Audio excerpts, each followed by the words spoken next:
2v2 fight with Salute looking up over the high ground, but now Jacob will stand and wait, and you will see Algin bots go prone behind the Murado, but by popping the tires, you give yourself a chance. But good shot from CJ. And look, Jacob, he's been in this situation before. He smokes off that angle, can't quite get the knock, but Thailand, I think they know they've got the Philippines really weak. The question is, will they push this, or do they just rotate and fall back? And they don't need to. I think this is perfect. I love this play from Thailand. They sent 2 forward. They checked to see if there was anything that they could get off that. Once they realized there wasn't, they backed off. There was no reason to overcommit on a fully 4-strong team right there, and they still had Fluky and Rosseted in positions as anchors. So again, just fantastic decision-making from the team of Thailand. Yeah, Beamy's almost being hounded and corralled into a position here by Korea as being held, but I think he's realized that if there's someone up on the high ground firing shots in, it's probably a distraction to bring Salute around this side. So Denmark have to be so careful, and I think that Korea are playing this really well. They're not taking too much of a risk, but they're just fishing, right? That's what they're just fishing to see if they can get someone from Denmark to overpeak. Yeah, but speaking of fishing, you're going to have Delwyn here just kind of cresting over this ridge to see what he can find as they are scouting forward. He is the tip of the spear currently for Vietnam, and that's a hell of a player to have at the tip.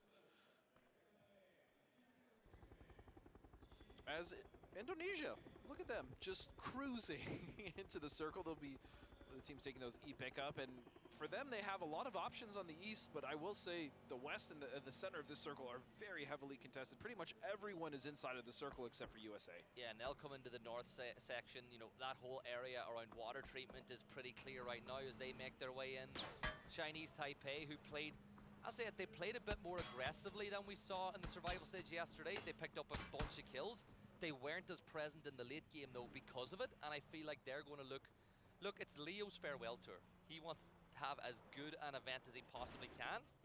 And speaking to them last night, obviously through the translator, because their English isn't great, they're relaxed. They're not, you know, I wouldn't say they're overly confident, but these players that have been in situations like this before at PNC, they're going to want to see if they can start climbing the table on day 2. Yeah, it's going to be a difficult task, though, because of, I mean, we can already see how strong this lobby really is. I mean, there really is, we talked about it in the survival stage, there's no room for mistakes, as you're going to get punished and punished hard. You can see Brazil currently sitting in a nice split here on the west side. They're going to be just off of Hacienda, as you can see Santastico here, looking for members of Norway, and Indonesia has decided to go far east, and this is actually great. This is where we thought they would go. This is what was the most open, and they have a lot of room to work with here, especially if they do want to wrap towards the north, towards Thailand. The biggest thing about this is, A, they've found a huge pocket of space, but even more importantly than that, they should be able to get a few default spawn vehicles as well. Yes. The big risk when taking E-pickups is that you don't have the ability to move later on in the game. By moving early and finding the space, they'll be able to do so, and they'll get some vehicles on the board. Some level 3 gear for Monte, though, as Australia looked to rectify what was a disappointing day 1 for them. Yeah, they're currently in this very awkward position. They're split 2-2, but in between them is the 2-2 split of China. So it's almost like a sandwich between Australia and China here. We'll see how that's going to consolidate. I mean, you can even see if Australia wanted to actually meet up, they'd have to potentially even go through Brazil. So that's going to be awkward, to say the least, as we can see Tentrip now coming back. Yeah, look, he's going to go north. He's going to join his team. He'll be able to get some loot as well and get back on his feet. I think it's really important for Philippines to keep the likes of Tentrip inside the game as long as they can, because of the ability he has to open up fights for them. But we've got, I would say it's a lot calmer here on Miramar than it was at this point yesterday. Yes. And I think that does come down to some VOD review, and I think it comes down to the circle we've been given as well. Yeah, the circle was, I say, was fair, but at this point now it's cut a lot of the southern teams out. You can even see Australia there is going to have to move in. The edge now on the southwest is going to be Brazil. Denmark as well going to be rotating right past Vietnam, and that's a dangerous rotation to make, but it looks like they are going to get out of the danger zone, at least for now. Tonvu in pursuit. This compound, this gas station they're going in, I know the players will play it a lot. I'm not the biggest fan of it in the world, because you're surrounded. Yes, the 2 teams on the high ground will essentially give you some cover because they'll fight with each other first, but it's really hard to get out of there if the circle shifts away. But we have ourselves another crew members of Denmark in a ton of trouble as they kept on moving by. Indonesia will pick up those kills, and it leaves Denmark as just the 2 from this point on, and I don't see any world where they're able to get them back and get a recall station. Nope, and that's the benefit of their early pickup. They were able to find some good space, take some control, and because of that, they cut off rotations coming in who unfortunately didn't find an air pickup. So great for Indonesia. They're going to pick up 2 off of Denmark. You still see that split, or I should say not a split anymore. It's really just a duo that's left from Denmark, and they're going to be at that gas station that you were just talking about. Yeah, they need to just maximize the points they can get as a 2 from this point, try survive as long as they can. But Argentina getting very close to Vietnam. Danger close, one would say, as Delwyn takes a couple of tags of damage from that MK, but Emmy will fall back into cover, realizing that his position isn't the best in the world for that fight. And not only that, when there's one, there's usually more. So he's going to fall back now, keep the vehicle safe, as we see that Germany rotate, and they're playing right on the edge of this circle, just staying out of trouble, exactly how we anticipated Germany to play. This is very much an ascend style of play. It does work for them. They're able to get points in the late game, so again, it's not surprising to see that. What really is going to be an issue is for all of these teams on the south, we can almost assume that this is going to go probably north of that Death Valley we talked about in that survival stage when we saw Circle end here, and that's going to cause such a cluster in the middle for so many teams to try to get past. You can see Vietnam there, Argentina, Indonesia is currently set up there. You still have the duo of Denmark. Australia is also off to the west, with Brazil actually just to the south of them. So it's going to be a lot of teams vying for control of space. It's just going to have to come with fights. I mean, there's really no other way to get past that unless you see a team like Germany rotating on the east outside of Azahar. Yeah, starting to get a little busy here on the south as well, with Korea, China, and UK all within firing range of each other, as China will elect to send Left way out to the very edge of the circle, but Seoul will find that knock on Defex. Now, looking at the rest of the team, UK should be able to get that res. You fall back, he's in a little dip, you go for it. But I'm looking at it, right? Indonesia in a fantastic position. Vietnam, your lobby leaders, in the center of the circle right now as well. All these teams, teams that you'd want to see in good position to pick up points, are in position, but in different ways. Like Vietnam, they're in a good position for later on the game. They're guaranteed to be in the next circle. Korea, though, they're going to be in fights. Yeah, Korea is going to have to fight this one for sure. From the south, unless they opt for a far eastern wrap, if they can see that option available. We did see Seoul take out Fex, right, or at least knock him, so they are aware that that's going to be Team UK. But just behind them is actually going to be China, and look at that shift. We are going all the way to the west. Yeah, Argentina, how long do they hold that 2-2 split now, though?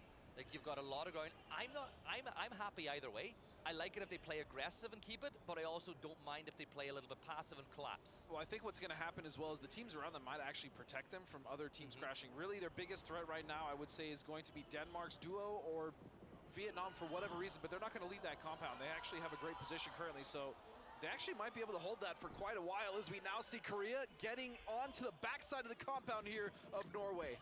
Yeah, Seoul will try to open things up with a nade, and utility was his perfection lift. And it is again. Seoul with another brilliant nade. He's been so good with those over the course of the last 2 days. Now, Itzy, he's going to dance his way around the back of the compound to try and get an angle. Norway really need that next knock. But Gumin with a Panzer at the ready here. This is looking really bad for Norway if Gumin can hit that shot. And the best part about this fight for Korea is it's happening within the circle, so they don't have to rush, but it's going to be Biel. He's going to find Highman, so that's 1 kill stolen already from Korea, and now the utility is coming back their way. They are stuck in that long building. And Sparking has closed the gap as well now with an arm in his hands, but Itzy with a good molly will find that knock onto Seoul. Now, do Korea go for the res? Gumin will continue to wrap around with that Panzer, waiting for the opportunity, but Sparking, the shot from Sparking put him off, and that forced him back into cover. And really, Brazil are Norway's best allies in this fight at this point in time. But I can also see that Sparking has taken, I think China have just tried to crash on with a C4. They did. Yeah. They did, and it was on the side of Australia, and that fight's happening on the southwest. We'll get to that as we're still in this fight. They were able to get up that knock, so Korea is back up to 4. Meanwhile, in the distance, it's China just devastating the team of Australia. Yeah, hopping on the angle now, though. Brazil have fallen back. Sparking couldn't get the kill that he wanted, so he'll just play back into position as Left will deal with Monty back in the other fight. But Korea back up to 4 players standing. Gumin with another nade. And look at this, now UK and T-Bone want to see what's going on as they're starting to look over the fight between Korea and Norway, and China has just cleaned up Australia, and you can see the disappointment on those boys' faces. As Korea now look at Norway, they're pushing the pace. AT's gonna fall to Raining though, and they are going back and forth, but again, they have to be careful of the teams trying to third party. Yeah, they're doing damage onto Korea, but not enough to get the knocks, and Korea don't miss. 3v2, oh my god, Salute just deleted teams from the window. Soul's gonna get knocked on the other side though, as it's really just mutually assured destruction, but it's all down to its hands. He's dancing around, but Korea will wipe out Norway, and hear the roar from the crowd as they've won that fight, but now they got to focus forward because the zone shifted away. Yeah, and their only saving grace there is that both Brazil and UK decided to let off the gas on that fight just because of the circle. So even though Korea did win, their consolation prize is a rough rotation into the southern edge of this circle, as we can now see Germany as well starting to make their entry into the circle on the east side. Setson and Simoy combining to wipe out CJ as Indonesia move up to 4 kills now. Philippines just sprinting away, and Kiss will get the knock onto Algin bots. Is there any player in PUBG this year whose star has risen quicker than Kiss for Thailand? No, Kiss has just been phenomenal, even on his team of Forest Gaming. He's now representing his country, and he's doing it with pride, as Philippines will fall to 13th place. Now it's Chinese Taipei trying to hold out China. Yeah, China rotating through Chinese Taipei. The nade's going to get thrown. Is it good? It's going to go just a little bit too far behind, as X left will move on by. So Chinese Taipei not getting a knock onto China, but Savior might get the opportunity, but USA will find that one from afar. So USA not too far away. Look, USA guarding that recall system. I absolutely love it. I'm so glad you mentioned that. They are fighting around that system, making sure nobody else will not only get the res, but that's actually such a strong position in the circle on that west side, divided by the road. They have all the high ground there to work with. This is phenomenal for USA. Yeah, they should be able to flush out Savior now too, but Korea and UK within touching distance. Oh, Salute once more will just delete Vard. He will crawl back towards Michael. Michael will stay on his feet in the fight until T-Bone can get into a position to provide some cover, or else, no, he's going to pick him up. He's going to put him in the back of the truck maybe and fall back. And interestingly enough, Korea not getting aggressive off that knock. They're using it to reposition and get into a better position for the fight a little bit later on. Yeah, because what waits ahead for them if they are able to get rid of UK is going to be Vietnam, as they are right next to Fex. He's the only one in the circle as the other 3 members are trying to recover here. Leo's gonna find Axlev in the distance, and Kickstart is gonna find a nade knock on to Malrush, but a trade from Leo. He's gonna find Alo.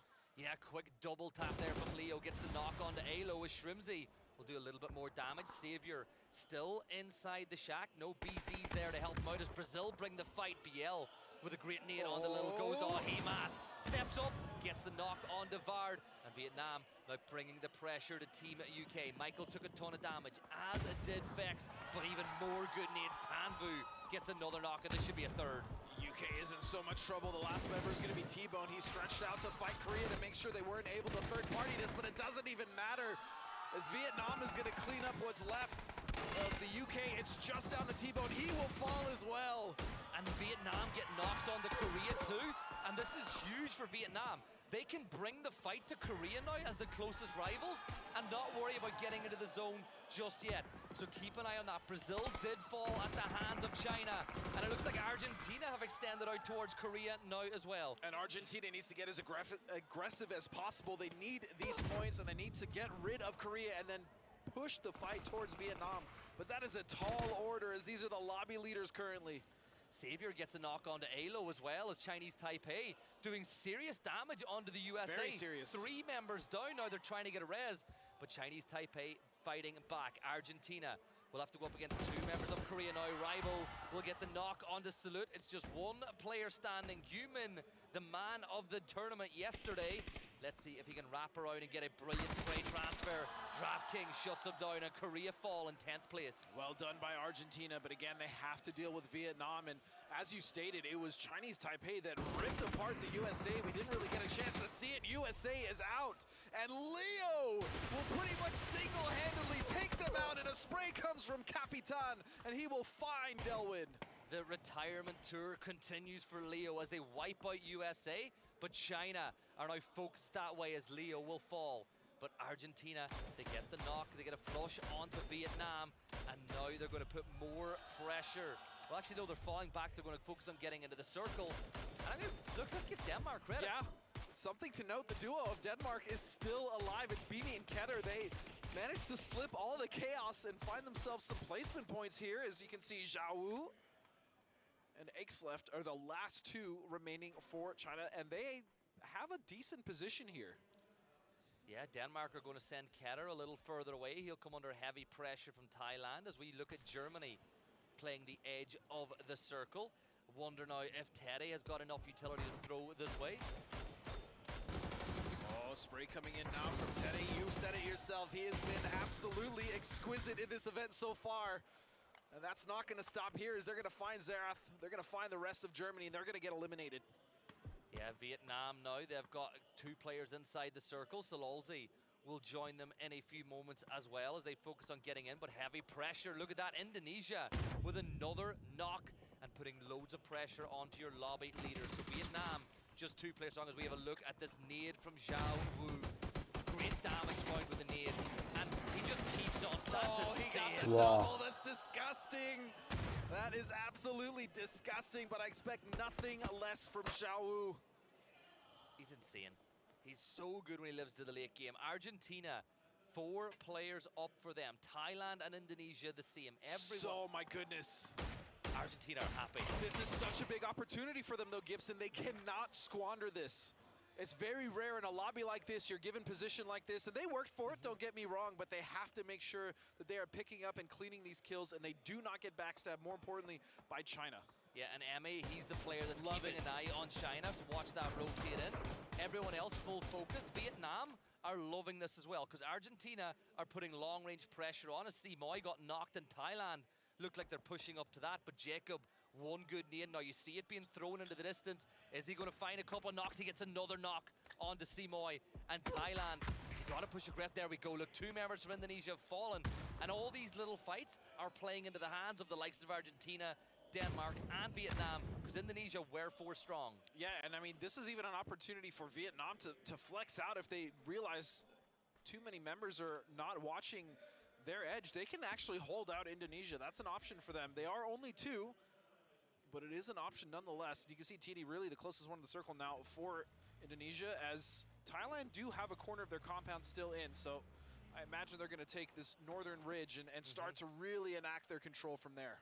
Yeah, and that's exactly right on cue. Rossiter is taking up that position, stepping in as IGL. Savior from Chinese Taipei looking to get some revenge onto China, getting Left down to 1 HP. Another good shot from Savior will get China really low now, but Savior in this 1 versus 2's got to pick his moments as DraftKings flexes out. You said they needed to start picking up some kills from this position and cleaning them up. That's exactly what DraftKings is doing. Yeah, wonderful stuff, but they still have a lot of work ahead of them. They still have a full team of Thailand on the opposite side of the circle. They just need to get rid of Vietnam first, maybe with the help of Indonesia, and then take the fight to Indonesia. And then they'll worry about Beamy and Denmark and China.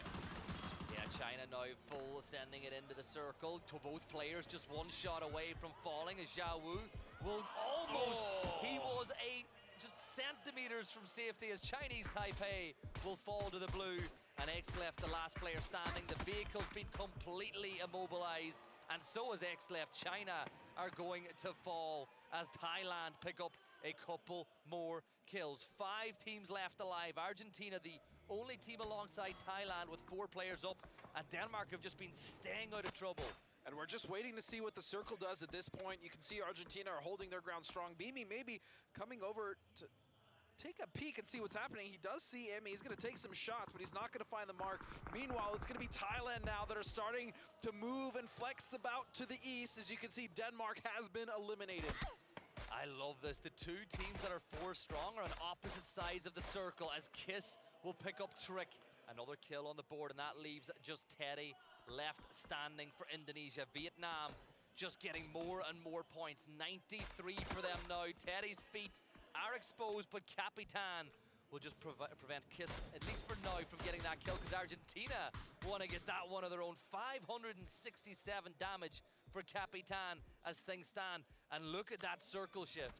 Yeah, the problem, though, is even though they are 4 alive, they have to deal with the shack that Vietnam has, and you can see that there's a window they can see out of. If that's not adequately covered, you can even see a deployable cover in there. If that's not covered, that's going to be a rough run down for Argentina, because it's not just Vietnam that's going to be looking at them. It's also going to be Thailand. And that's such a hard position to push, right? Because if you try to take Vietnam out by crashing that spot, Thailand or Argentina are going to put pressure on. It's perfect for Vietnam. It's so good. Like, you have to get within throwable distance, blue zones, but you're not going to with the other two teams, right? Because the second you close that gap, the other team is going to get the angle. But look at Rossiter Jr. He's creeping in. He's making sure Thailand have a safe position inside the circle, and Argentina need to find some way to do the same. See what they decide to do, and you can see there's indecision here. They're trying to figure out what their path inside the circle is going to be. Their edge that they have is just way too open for them to get anything off of it. So this is going to have to be a play where they maybe stretch out off of a knock. But I love this position as well from Jacob and Fluky. They're making sure that if there was a Western wrap, here we go. It gets thwarted. But the C4, and here comes DraftKings. Is he going to go straight for the shack? It looks like he is, and is he going to make it there? He will! That's a suicide mission, but it's good enough if he can just get the knock and a taboo, and he does! He gets them both! Oh, I think Kiss actually got one onto Hamas, but great from Argentina. But now it's a 3 versus 3. You've got one knock, but I think they should be able to get back up to a full 4, and they do. But now Argentina, yes, they lost a player, but look what they've just secured for themselves, and I think Capitan's going to try to get a crate. You know what? That was worth DraftKings' life. Sure enough, they get the position, but they're not out of it yet. This is a 3-on-4, and now you can see that Thailand have made it inside the circle. They now have room to play with Fluky and Jacob. Yeah, Capitan now. His position's going to be known. He made a lot of noise moving here, but he's got the benefit now of a fresh 3 vest, a fresh 3 helm, and a Groza, which absolutely shreds players. Thailand staying pretty close together. कुछ बोला है क्या? On the high ground, Rossiter trying to keep the smoke down to make sure that Emmy cannot get that angle in the late game. But Rybo, he's the insurance plan for Argentina as things stand. 110%. You can see Argentina with 7 kills now. This would be a huge क्या दिमाग लगा यार C4 का use में. हाँ. Picking up all these kills from Thailand, but you can see Capitan has now given his position away. And look at this, Rossiter is wrapping around. They know that Capitan's got the angle. Capitan does a ton of damage onto Jacob and finds the knock. 3 versus 3 now as Emmy is temporary in the fight. Capitan once more will find Fluky as Argentina are bringing the fight to Thailand. But Rossiter, this is the fight right here. This is the big one. Emmy spots him out. That's huge. That's going to be communicated, but it doesn't even need to be because Emmy will find Rossiter Jr. as well. And what a play off of the C4. It is now 3v1 for the team of Argentina. And they know where Kiss is, but Kiss is one deadly demon in the server. He gets the knock onto Capitan, damages Rybo, and he's going to try to secure as many points as he can for Thailand. He's going to believe he can still win this, but you got to pick up as many points as you can just in case you don't get over the line. This nade could be the big one here as he tosses it up over towards Rybo, but he heard it. Rybo's going to confirm out another kill, as does Emmy. In this 2v1, though, you still can't rule out Kiss. Yeah, great job getting those kills secured now. Is Rybo going to go for Capitan? That's the question. Emmy, with the possibility to cover, you can see Kiss now. He wants to make sure he denies this res, but there's just not much he can do. As you can see, more cover falling from the sky. Yeah, he's pinned, right? He's going to be at his back in a few seconds. He's got to step in a little further. Emmy is preventing him from getting close enough to do any real damage of note. So for Kiss, look, we all know that in reality, Argentina should win this game. And I like the way Argentina now, they've got all 3 players back on their feet. They're all holding different angles. There should be no way that Kiss gets out of this position. The only way Kiss wins this is if Argentina messes up and they give him 3 isolated 1v1s. Otherwise, this should be them closing out. They have centered on, they have everything, but a spray from Kiss. That could ruin it, and a headshot will land on the rebound. Nice try. Argentina will shut them down and take a much-needed victory in match number 7. What a hell of a game to start the day off. And how good was that from Emmy on the southern side of the circle, but on the high ground? The amount of times that you saw someone from Thailand trying to push Kapitan, but Emmy got the angle. And even if Emmy didn't get the knock, he still got eyes on and was able to tell Kapitan pressure was coming. That, man, I can only imagine how the players feel. I need a break after that one. What an absolutely incredible game. It slowed down at the start. As you said, it wasn't as breakneck as we saw in the previous day on the starting day of this lobby, and that makes sense, right? These teams went back. They were able to look at the VOD and say, hey, this is going too fast, or hey, this mistake here, we got to fix this. And so you can see that measured approach. But once we got to the mid game, once we got to the end game, it was all out, balls to the wall, and man, what an absolute, I'm excited for the rest of the games. Yeah, it's going to be a good start. And even more importantly than that, for those of you who like the history of PNC, that brings Argentina back level with Brazil for the most chicken dinners in PNC history. And that alone between those two nations is a fight in and of itself. I also just, man, I mean, this fight, we didn't really get to see what happened between them and Australia because they kind of ran Australia over. But what was truly incredible was the fact that China went from one team to another. They were able to get the double, wipe out Brazil, and get a good amount of points before they eventually did fall. Yeah, and honestly, I think for some other teams, that's not the way they wanted their day to start. You know, Team UK, USA, Korea did manage to find a couple of kills, but Vietnam still extended that lead at the top. And I don't know if you just heard it through your headset. 74-93. 20 points ka difference. A block of China fans, a block of Vietnam fans, and then the rest of the arena, apart from two tiny pockets of Norway and USA fans, are screaming on the home team. Yeah, this is an absolutely incredible crowd. I wish you guys were here to experience this, watching at home, but the love for the game here and the fans that have come out, it's truly special, and it's why we love this game so much. I spoke earlier with some of the UK players about yesterday, and they said they know when Korea gets a circle because they can feel the stage shaking. I think Shrimsy equated it to getting like hit by a grenade because it's so loud you can't hear anything else around you. But I mean, that's just how much they love their players here, man. It's great. It's really good though. Like again, for Argentina, that was a brilliant start. And you know, you and I, we know these players really well. Kapitan, he's so pumped to be here playing alongside one of his best friends in Emmy. It's really, really good for them. Let's have a look though at our top four from that game. Argentina, of course, 11 kills, 11 for China as well. But most importantly, Vietnam, 7 kills. They didn't get the win, but they're still picking up points. They didn't get the win, but they still got 7 kills on top of getting placement points, right? Like they were in the top 4, and that is just so difficult. If you are in the chase, if you are, let's say, Korea or even China, who did very well this game, you need Vietnam to slow down. And so far, I mean, we say it's only been one game, but they're not slowing down because they've extended that lead even more, which makes it devastating for the teams that are trying to catch up. So Vietnam, if they can't be stopped, they might run away with it, but we're not there yet. Yeah, I just looked at the utility usage from Argentina as well. Only 4 frags the whole game, but 14 stun grenades and 12 smokes, as Kapitan will get man of the match for the side. You know something? Sat beside him watching some of the maps on day 1 when you were casting beside Paper.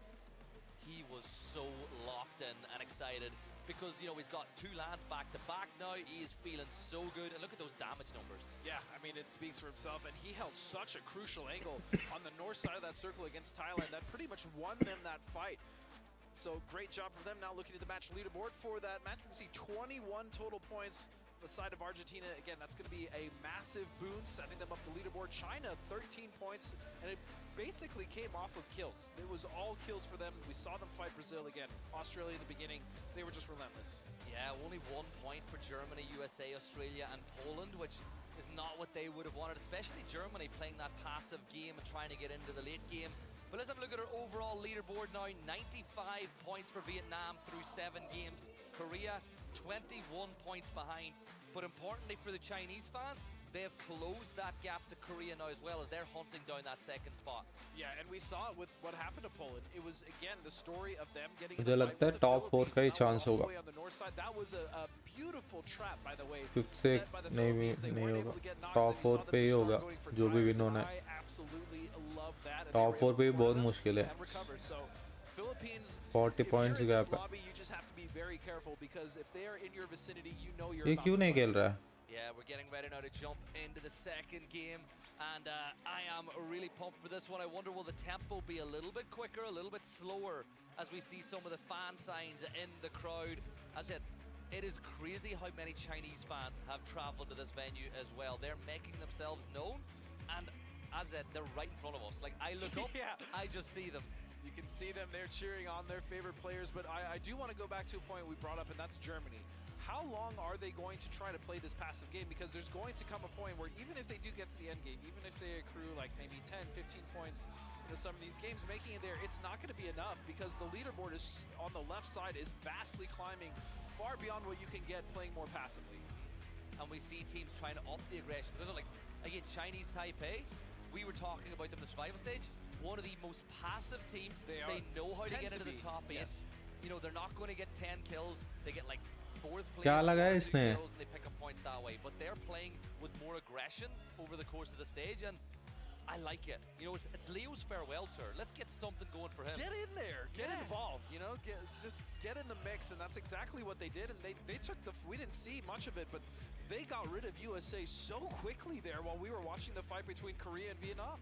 Yeah, well, Leo got rid of USA, really. He was the Yeah, it one was just Leo. It wasn't even Chinese Taipei, it was just Leo. Let's get ready, though, for Miramar for the second time today. We're jumping in. This will be the last time we see the desert. Which team can take advantage of this desert and dusty terrain to try really leapfrog their way up that leaderboard here on day 2 of PNC. Minas Generales obviously got a little bit of an update now. Some teams love playing on top of that Hollywood sign overlooking the rest of the lobby. But this flight path, you've not quite seen it at home just yet, but I think it's a little bit more friendly for most of the drop spots than what we had in game number 1, but not too much. Yeah, the plane is much more central now. The teams don't have to stretch as far south if they, you know, happen to loot those areas like we mentioned. Chuma or anywhere like around Monte is much more accessible. You can see Indonesia currently flying there, and then Argentina as well will be comfortable in their loot spot as they've already dropped out of the plane. Yeah, and Emmy, of course, one of the stars that last game, but let's not take anything away. That C4 play, getting rid of Vietnam. Draft, the hero. They don't win that game if they don't make that play. No, because they can't viably get to Vietnam without not only getting shredded by Vietnam, but also just getting shredded by the team of Thailand. And that C4 is that the pressure that it put on the players from Vietnam to get out is what is able to get them that much closer to winning that game. Yeah, so moving into this one, all the teams are now out of the plane. Germany once more extending their drop to Puerto Paraiso. No real shoots of a hot drop at this point, but Australia, they're near the center of the flight path. They always like to take this power grid drop. And we're going to go to the very opposite side. So we're going west this time. Indonesia, center of the circle. And this is a topic that I love talking about. Some teams drop places like that because they want to play from the outside in. What do they do when they get this? Well, it goes back to the conversation we were talking about in the previous game. When you're that team that's gifted center circle in the first phase, sometimes that can be more of a curse than a blessing, as we are about to head to yet another wonderful interview. สวัสดีครับผมฟุกกี้ภัสกรกิจฉลองครับมาจากทีมชาติไทยครับรู้สึกภูมิใจแล้วครับที่ได้กลับมารับใช้ชาติอีกครั้งครับเป็นทีมชาติครั้งที่2ของผมนะครับ PNC ปีที่แล้วมีจุดพลาดหลายจุดครับมันมีสิ่งที่เราทำได้ดีกว่านี้ครับปีนี้เราฝึกฝนที่จะทำแผนวิธีการเล่นให้ดีกว่าปีที่แล้วครับเพื่อที่จะคว้าแชมป์ในปีนี้ครับก็พวกเราได้ทำการบ้านเรื่องวิธีการเล่นของทีมเกาหลีครับเราก็พร้อมรับมือแน่นอนครับปีนี้อยากจะไปให้สูงกว่านี้ครับพวกผมจะพยายามเอาแชมป์มาฝากนะครับ Big words from Fluky there, but I got a bit distracted at the amount of times he tried to reload that Dragonov during the case of that interview. It just got me going a little bit. But yeah, Thailand, they got into the top 2 there with I think they'll be disappointed they lost that game, but when they look back, they'll have to give credit to how bold Argentina were when they got that win. But we were speaking about Indonesia before it. I just want to make that point where sometimes when a team like that gets center circle, they spend too much time looting. You know, like oh well, we've got loads of time. Really, the best teams in the world, when they get center circle, they still do their 1 or 2 minute loot phase, and then they are out of there. They go, this is the compound we want. This is the 2-2 positions that we want to play in. In particular as well, I want to talk about Argentina to the south. They have a great spot in this zone, and they've got their pick of these 2 mountains on either side of the valley, from Valle del Mar to Monte Nuevo. Yeah, but this is where the difficulty in that decision making comes in. If you choose the wrong ridge there on that valley, again, it's very similar to the Death Valley we talked about there just to the west of Azahar. Crossing to the other side is almost impossible. So that's why these difficulties, especially on the west coast, because we can see so much of this playable area is actually it's just unplayable grounds. So that's just more of the circle that's cut off, on top of the fact that you might have to make a decision on which side of the valley to play. And even more importantly than just the fact that it's unplayable, it's unenterable. So realistically, there's only 75% of the circle that teams can enter into. So if you're one of the teams that take a position to the extreme west, you only have to focus then inwards. You know nobody's going to come from or behind your position, which means that if you like playing the edge, you like being aggressive, it's really good for you. While that was going on, though, we did see Germany get up into the sky. I think that's when they're at their best. Get Brax up through the sky, scout ahead. And we spoke about it yesterday with Paper. They play it a little bit differently than other teams. Some teams use it to scout positions and try get in. I feel like Germany use it more to play the edge and look for isolated players that they can get free points and free kills off of. Yeah, and they tend to do very well with that strategy. Again, they do like to play, like you said, cautious. They don't run straight into a fight, whether it's in the center of the circle. They are always going to be lurking around, and as you said, using that glider to find the players or find isolated positions, maybe of a split, in order to punish and get those points. Vietnam rotating in as well. I wonder if they're tempted to stay in and around the hills south of Chuma to use that recall system, but I think for them, they're going to look more so to the ridge line below and maybe work their way up. Argentina, we spoke about the decision of picking making sure you pick the correct leaderboard or the correct ridge line. They've gone for both. They've gone for that 2-2 split. As we look what Vietnam are talking about, I love this addition to the game, being able to see what they're pinging, what they're identifying. You can see they're like choosing between 2 compounds right now on both of those ridges. Yep, and those are both arguably some of the strongest compounds in this current circle. I love the pathing that they're taking. You can see that as well. They're marking everything. This is just very good fundamental PUBG that they're playing in their macro. And that's all they got to do. When you've got a lead that's this good, you just keep the fundamentals right. Don't overextend yourself. Don't play too aggressive. And you can just keep that gap and gap at the top. But that's what I love about them, is even with the lead, they don't slow down. They still play their game. I mean, how many times have we seen? Unfortunately, we saw it in the Survivor stage. Oh, hold on, we'll get to that point in a second as CJ is gonna. What do you know? It's the Philippines and Poland, as a tale as old as time. They both went out for food in the same restaurant. Maybe someone said something as tantrum. Oh my goodness! Look at how quickly he deleted Marsalek. That was in the blink of an eye. Now, there's one thing for Poland, right, that they tend to do, and I really hope they don't do it. Sometimes they're guilty of trying too hard to get the blue chip back and trying too hard to get Marsalek back in the fight. If I'm Philippines and I know that, I'm going to stay in this position, and I'm going to wait, because Poland will probably think about going back at some point to try to get Marsalek back. That's fair. I mean, at this point, though, Poland, they kind of have to. They need more than 2 players here. They need to have a big impact on every one of these games. Their time to catch up is slowly running out. They still have, of course, today and tomorrow, but every time they run into the Philippines, every time they lose 1 or 2 members, that's less points they're going to be getting later in the mid to late game. It's funny, I spoke to Marsalek after the day yesterday, and he was delighted because I was saying, you're really, really happy. Why? Because I know tomorrow can't be worse. Well, I don't want to be the bearer of bad news, but it's started real poor so far for the Polish boys, and I hope they can pull back. But they do still have 2 members alive, so we'll see what they do. Korea, meanwhile, is rotating very far on the south side of the circle, and just above them is actually going to be the UK, and then just to the west of them, team we were talking about, Germany's waiting. Yeah, I'm worried that Korea might think that this rotate down through Drumstick Island could be available to them.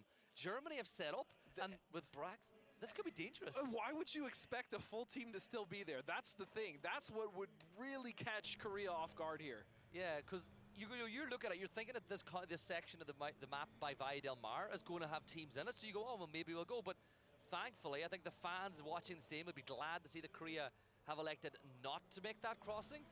Although it looks like they're scouting it out just a little bit. Oh, no, Soul just flipped his vehicle. Hey, it happens to the best of us. The Murado on Miramar, the terrain with how long and low that vehicle is, that's a common sight. So it happens. See, it happens to everyone. So if it just happened to you in your pub game, don't worry. Soul, he's one of the best players in the world. He just did it. I love it, right? When that vehicle was to Mir, it was like, right, we're going to make the fastest car in the game. At the time, yeah, it was the fastest car. That loves to flip if you turn quickly or go in bad terrain.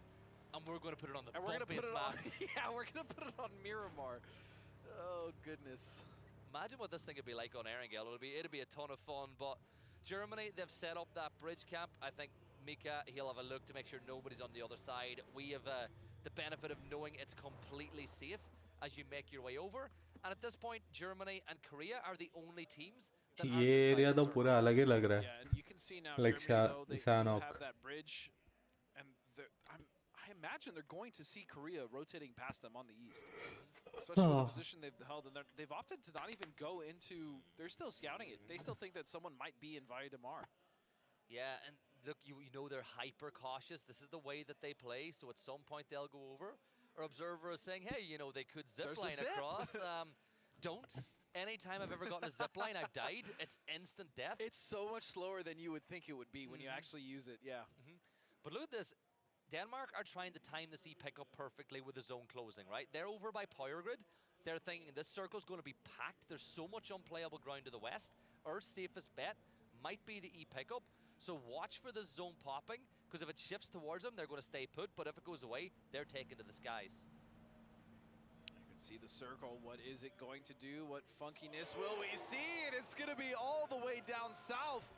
And Korea, the team that was rotating in outside of the circle now, could be arguably the biggest beneficiaries of this shift. And Korea have sent, I think, nobody's taken the E-pickup. They think the driving down by Picado is their best way into the circle. Brax now with that shift is going to take to the sky once more to see where Germany can play. But look at the rat race now. Poland, Germany, Korea, and you've got Philippines, Thailand, Denmark, all moving as quick as they possibly can to get inside this circle. And it's just a smorgasbord of color in there, and something's got to give in this circle. Yeah, not all these teams or players are going to be able to occupy all that space. Argentina, from their high ground, dictating as many rotations as they can away from them as quickly as they possibly can to make sure that they don't get crashed. Meanwhile, you can see